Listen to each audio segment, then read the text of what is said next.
King's work, an illustrated encyclopedia of technology.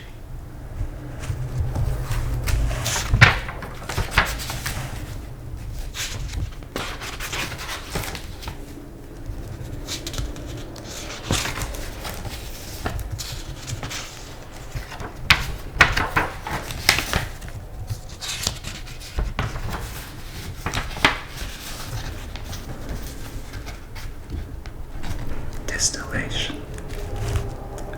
When a liquid is heated, the molecules of the liquid begin to perform increasingly violent movements. They collide with other molecules which are not yet in violent motion, and in the end, some of the molecules attain such high velocities that they burst through the surface film of the liquid. Figure 1. Liquid is heated. Rapidly moving liquid molecules penetrate the surface film. It turns into vapor. It's the cold wall condensation and distills down here.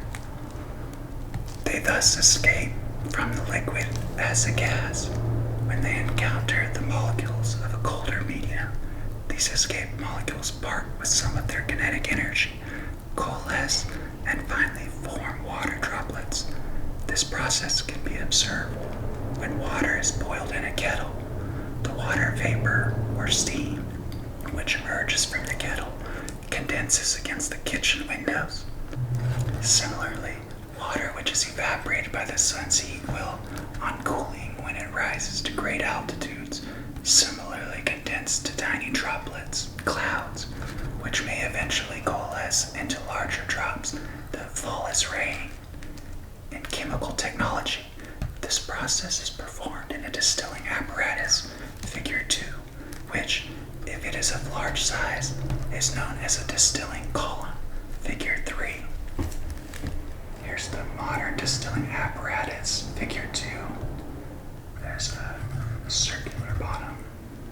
Heat is applied here. The liquid to be distilled is in the bottom. The heat is applied. It goes up as vapor, then enters to here, which is a condensing coil, I believe. Heated water exits. This is filled with cool water being pumped in, which forces this vapor to condense, and you end up with your distillate down here. Figure 3 is continuously operating distilling column, rectification. I'm not too familiar with this, but there's a preheater, steam for heating. It looks like your final product is right here. Your liquid, I guess, is here. Then it's vapor. Then it comes through here into cooling water, which condenses it, and your distillate will end up in here. In this way, distillation is used for separating evaporable substances from non-evaporable ones, or separating substances which evaporate easily from others which evaporate less easily. Distillation is therefore a process for the separation of substances according to their volatility. The portion which evaporates when heat is applied and which is subsequently condensed by cooling it in coolers is called the distillate. The portion which does not evaporate is called the distillation residue. Distillation is one of the most important methods of purifying volatile substances and has been practiced for thousands of years. High-efficiency distillation columns used in the chemical industry may be over 300 feet high and as much as 16 feet thick.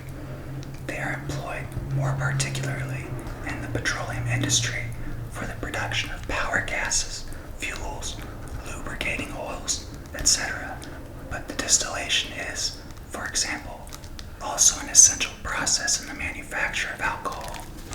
However, distillation can be used only for the separation of substances whose respective boiling points differ at least half to 1 degree Celsius, unless additives can be used to facilitate facilitate the process in special cases, extractive distillation. According to Raoult's law, a proportion of the substance with the higher boiling point will, depending on its quantity and vapor pressure, be intermingled with the vapor of the substance with the lower boiling point, so that the latter substance will always, to a greater or less extent, be contaminated by the higher boiling substance.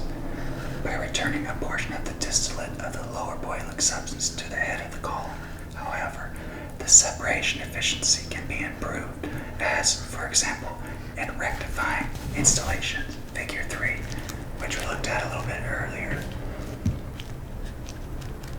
Every distilling plant comprises a source of heat and an evaporator, continuous flow heater, still, distilling flask, retort. For the separation of more volatile mixtures, a fractionating unit is attached to the evaporator so that a distillation equilibrium is established depending upon the qualitative and quantitative composition of the mixture and the effect upon the temperature and pressure. Finally, the distillate is passed to a cooler where it is cooled and is then wholly or partially removed. In difficult separation processes, a proportion of the distillate, depending upon the nature of the problem and the separation efficiency of the column, is returned to the column. Various forms of distillation are distinguished: one-way, vacuum, molecular, pressure, and dry distillation. In the last mentioned process, a non-volatile substance, such as wood, is split up into distillable components by the application of heat.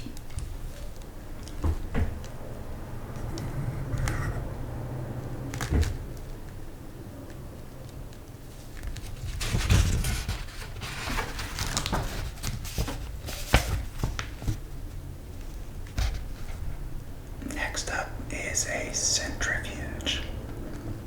A centrifuge is an apparatus intended mainly for the separation of heterogeneous mixtures, liquid solid, e.g. sugar crystals and molasses, and liquid mixtures, e.g. liquids of different specific gravity which are not soluble in one another, such as fat in milk.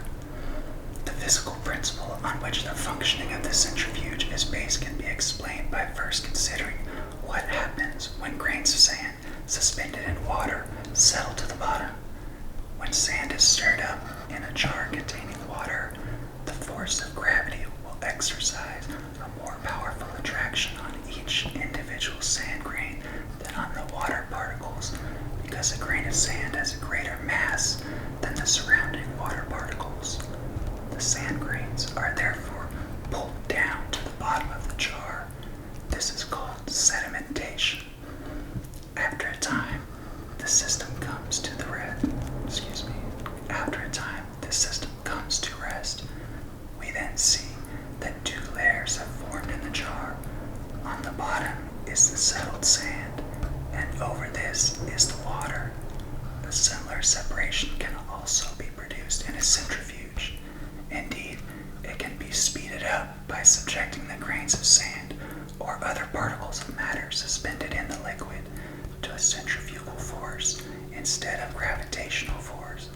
Centrifugal forces come into play when a drum containing the mixture to be separated is rotated at high speed about its longitudinal axis. The magnitude of the centrifugal force, which is directed outward from the center of rotation, is determined mainly by the speed of rotation of the drum, for the same reason that the iron ball which is being swung round and round, figure 2, will, for a given angle of elevation, fly farther when it is released, in proportion as the athlete spins round faster. If the rotating drum is unperforated, the components of the mixture to be separated will, under the action of the centrifugal force, be deposited layer-wise according to the size of the particles and their specific gravity against the wall of the drum. The materials with the highest specific gravity particles have the greatest mass will, generally speaking, be sedimented closest to the wall of the rotating drum. Figure 3. The separated layers can be removed from the latter through stationary tubes provided for the purpose. Another type of centrifuge, intended more particularly for the continuous separation of the components of a liquid emulsion, is shown in Figure 4a. The mixture is fed continuously through a spout into the rotating drum, which is equipped internally with conical plates arranged one above the other. The lighter liquid flows upwards along the backs of the plates and emerges from the centrifuge. The heavier liquid is flung to the periphery of the centrifuge drum, and the conically shaped casing of the drum deflects it upward, where it emerges through another outlet. Figure 4b. In centrifuges operating on the filter principle, the drum is perforated and may be covered with filter cloth. When the drum rotates, the solid particles are retained at the inner wall of the drum, whereas the liquid goes through the perforations and is thus hurled out of the drum and removed from the casing of the centrifuge. The well-known domestic spin dryer operates this way. Figure 5 shows an industrial centrifuge of this kind. Such a machine is usually run intermittently, i.e., it is filled with the mixture to be centrifuged. On completion of the treatment, the drum is stopped and the sedimented material is removed from the wall. In the continuous action centrifuge, for the separation of a solid from a liquid, the drum is provided internally with stationary scrapers which continuously remove the solid material. As a rule, the drum is driven by an electric motor through gear unit, worm gear, bevel gear, or belt, which rotates the shaft on which the drum is mounted. At the point where the shaft enters the fixed casing of the machine, a stuffing box which forms a steel must be provided. And here we have the figures. There's Figure 1, sedimentation of a heavy solid in a liquid. If you have sand particles, I believe the example was in water, and you stir it up and then let it settle, the sediment or the sand particles settles at the bottom. Here's the more, in my opinion, commonly known centrifugal force. I think I'm saying that correctly, I don't really know. It's spinning around, like if this was a cup of water and he's spinning around in a circle, the water is going to stay at the bottom of that cup because he's spinning in a circle, putting force or pressure out that way. Figure 3, sedimentation of the components of a mixture under the action of centrifugal force. So this is turning that way, counterclockwise, and the sediment would go out the top to the side, or out the bottom and to the side. I don't really know. That was Figure 3. Okay, that's the materials with the highest specific gravity, or whose particles have the greatest mass, will generally speaking be sedimented closest to the wall of the rotating drum. So this has to do with specific gravity and the size of the particles. Figure 4a, centrifuge for the separation of two liquids. And Figure 4b, centrifuging drum with plates. Something spins here, I'm not really sure. Filter drum centrifuge. It's a big machine. Something turns in there. It seems almost like a spin dryer. There's perforations in this, which allows liquid and sediment to come through.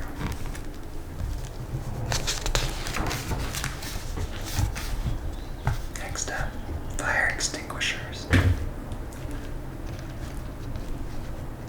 Any ordinary combustion process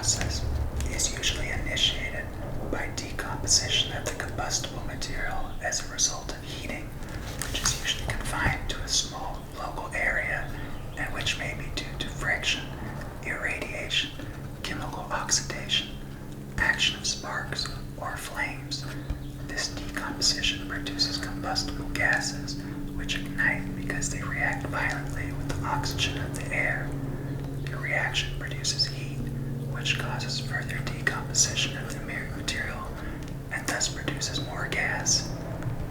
Eventually, the temperature rises so high that the residue from the initial decomposition due to heat, namely the carbon, which at first remains unaffected by the heat, also begins to burn, producing a large amount of heat in the process.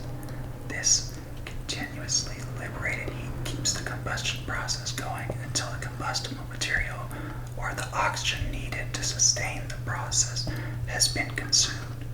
Fire extinguishing agents must therefore either cool the combustible material, or they must cover this material with a firmly adhering non-inflammable coating, or they must rarefy or displace the oxygen from the focus of the outbreak, as there are, for example, combustible substances which themselves contain the oxygen necessary to sustain combustion, and as it is of considerable importance from the point of view of firefighting, whether the burning substance is liquid or solid, whether it is miscible with water, or whether it is lighter or heavier than the fire extinguishing agent, there must obviously be different kinds of extinguishing agents and different firefighting methods.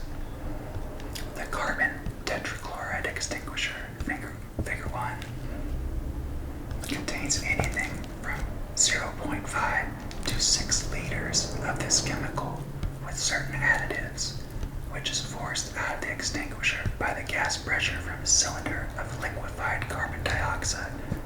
Carbon tetrachloride vaporizes completely at 76.5 degrees Celsius, producing a heavy, incombustible vapor.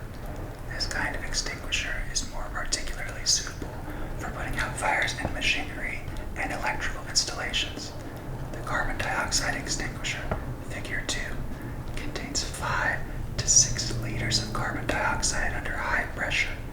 It is expanded to atmospheric pressure in the snow tube, where the greater part rapidly vaporizes, and in doing so, extracts so much heat from the surroundings that the rest of the carbon dioxide, about 30%, is cooled to solid carbon dioxide snow, negative 79 degrees Celsius. This snow is sprayed onto the fire by the carbon dioxide gas and causes a lowering of the temperature to below the ignition point. It also displaces oxygen. This is an all-purpose extinguisher. The water-type fire extinguisher, figure 3, contains 6 to 12 liters of water containing dissolved sodium bicarbonate. When the pin is struck, it shatters a flask of concentrated sulfuric acid inside the extinguisher. The acid reacts with the sodium bicarbonate, whereby a large quantity of carbon dioxide is evolved, which forces the water at high pressure out of the discharge pipe. Because of its high heat of evaporation, water exerts a powerful cooling action. Besides, the water vapor displaces oxygen. Water is useless and indeed dangerous as an extinguishing agent for fighting a fire in electrical installations or when inflammable solvents catch fire. The dry chemical extinguisher, figure 4, contains 4 to 12 kilograms of sodium bicarbonate, which is hurled into the blaze by the gas pressure developed by liquefied carbon dioxide or nitrogen. In the fire, the sodium bicarbonate is decomposed into soda, which covers the combustible material with an air-excluding crust, and into water vapor and carbon dioxide, which displaces the oxygen and therefore smothers the fire. The application of this type of extinguisher will depend upon the nature and place of the fire. Secondary damage. In the larger foam-type fire extinguishers, figure 5, an air or nitrogen-filled foam is produced. The foaming agent may, for example, consist of a decomposed protein substance such as horn waste. The foam is stabilized by the admixture of urea, plastics, etc. It exercises a smothering and cooling action on the fire. Foam extinguishers can be used for any firefighting purpose other than for putting out fires in machinery and electrical equipment. And a footnote that 1 liter is equivalent to 1.0567 liquid quarts. Here we have the illustrations. Figure 1 is a carbon tetrachloride extinguisher. Here's carbon tetrachloride cylinder with liquid carbon dioxide, pressurizes it, shoots out that heavy non-combustible vapor. Figure 2 is carbon dioxide extinguisher. There's compressed carbon dioxide, and then something presses down. Oh, I guess turn the handle. Let's see.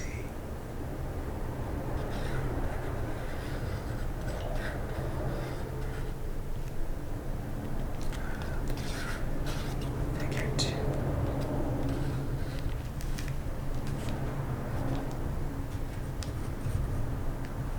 It puts out heat abstraction, evaporative cooling. Snow is formed. Oh, that's the one with the snow too. Figure 3, water-filled extinguisher. You do not want to use these on electrical fires. You also probably don't want to use them in like cooking fires with oil. So there's pressure developed by evolution of carbon dioxide. Here's the little canister, sulfuric acid, water with sodium bicarbonate, and then it cooling displacement of oxygen. Crust which seals off air is formed. Dry chemical extinguisher. I think that's actually the one. It's the crust which seals off the air, so it suffocates the fire as well. And use liquid carbon dioxide as I guess a propellant, and sodium bicarbonate. 5 is a foam extinguisher that has nitrogen as propellant. Pressurizes this, shoots out foam which smothers and cools the fire.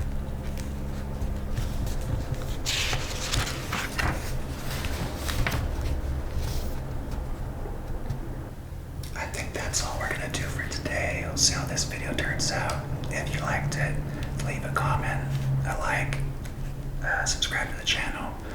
If you'd like to see me read something else, do some other style of ASMR, whether you like talking, no talking, whatever, let me know.